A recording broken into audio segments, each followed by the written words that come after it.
Difficult relationships are confusing and complicated. In order to navigate them wisely, you need information and you need to have clarity about what you should do and not do with that information. So I'm going to give you a way to do that. It is called observe to learn. These are some of the ways that you can do that. The first one is don't interact as you usually do. Instead, stand back and observe to learn. Literally watch.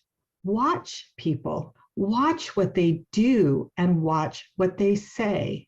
Watch their body language.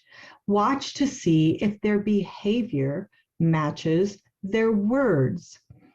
Make sure that you believe their behavior over their words. Often in difficult relationships, we do the opposite. We believe the words over the behavior again and again and again, and it gets us in trouble. Now, I want you to consider using this and the rest of the things I'm going to tell you the next time that you are together at a family gathering or with someone, say your parent or your sibling or your spouse or your ex-spouse or your adult child and possibly their partner or the family, when everybody gets together. And I want you to remember, you're going to stand back. You're not going to do what you usually do. You're not going to say what you usually say. Instead, you're going to pretend you're kind of an observer. You're like a fly on the wall, a person who is just watching to see, who are these people? What are they doing? What are they saying? You're going to pay attention to the impulses you have as you do not interact in the way you normally do. What do you want to say? What do you want to do? And then go even deeper. Why do you want to do it? Why do you want to say it? Is it because you sense that a fight is about to break out? Is it because you want to make sure that someone is more comfortable? Are you getting nervous? Are you getting anxious that something is going to happen? Do you sense that you want to rescue someone? In other words, make somebody else feel more comfortable or prevent somebody from having a consequence or hearing the truth from someone and possibly getting upset? Are you worried that there's going to be fallback onto you? Are you worried that somebody's going to get their feelings hurt? Are you worried that somebody's going to walk away angry? Why do you want to say it? Why do you want to do it? This will give you some of the biggest awarenesses of all, because you're going to recognize what your part is in the family dynamic, what your part is with the people that you are used to interacting with.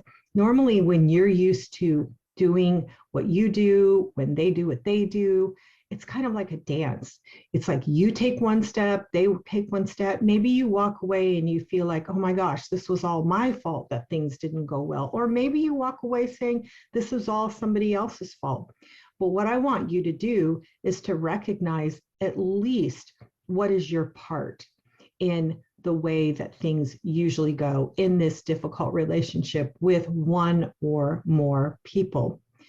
This is going to help you, as I said, to learn more about yourself, but also I want you, as you're doing this, to begin not to punitively, but I want you to begin to label some of the things that you see.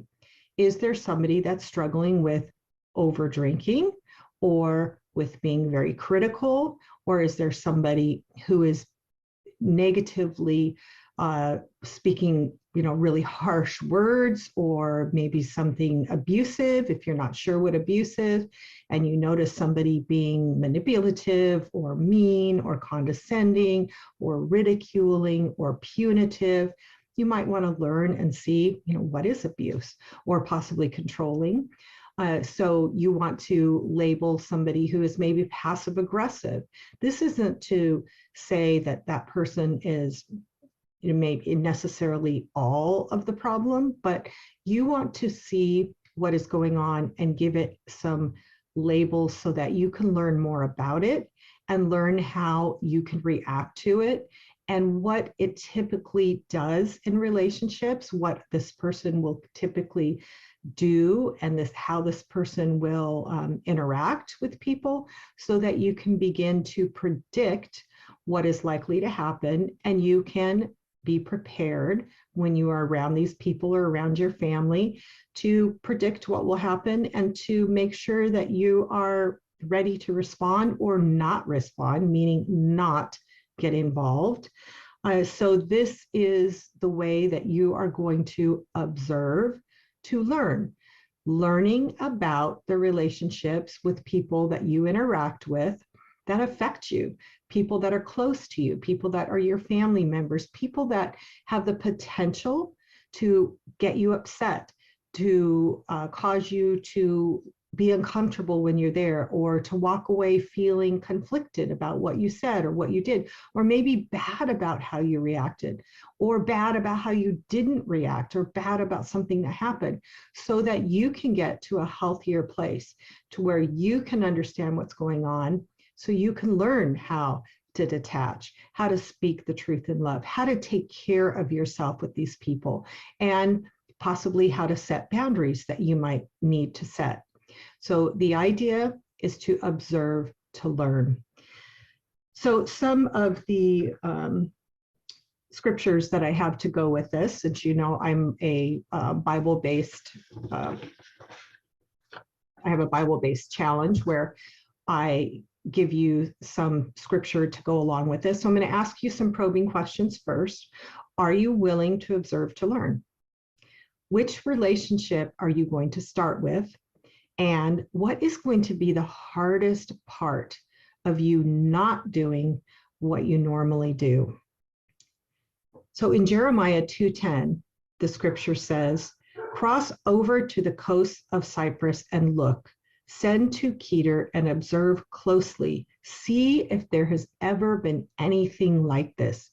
In other words, open your eyes, pay attention, find out what's going on, not just in your life, but in your relationships. And then in Numbers 16 through 20 says, these are the names of the men Moses sent to explore the land. Moses gave Hoshea, son of Nun, the name Joshua. When Moses sent them to explore Canaan, he said, go up through the Negev and on into the hill country. See what the land is like and whether the people who live there are strong or weak, few or many. What kind of land do they live in? Is it good or bad? What kind of towns do they live in? Are they unwalled or fortified? How is the soil? Is it fertile or poor? Are there trees in it or not? Do your best to bring back some of the fruit of the land. And why did he tell them that? He told them that because they are getting ready to cross over into that land. And he wanted to know what they were going to get into. He wanted to know what he was bringing his people into. How should they go in there? Should they go in there prepared? Should they go in there ready to fight? Are they going to be overwhelmed? What are they getting themselves into? There's wisdom in that. Know what you're getting yourself into. Make wise choices with that information. Observe to learn. Thank you for watching this video on my channel, Change My Relationship. And I hope that you will watch more. And if you have any questions, please email me. I love to hear from you. God bless.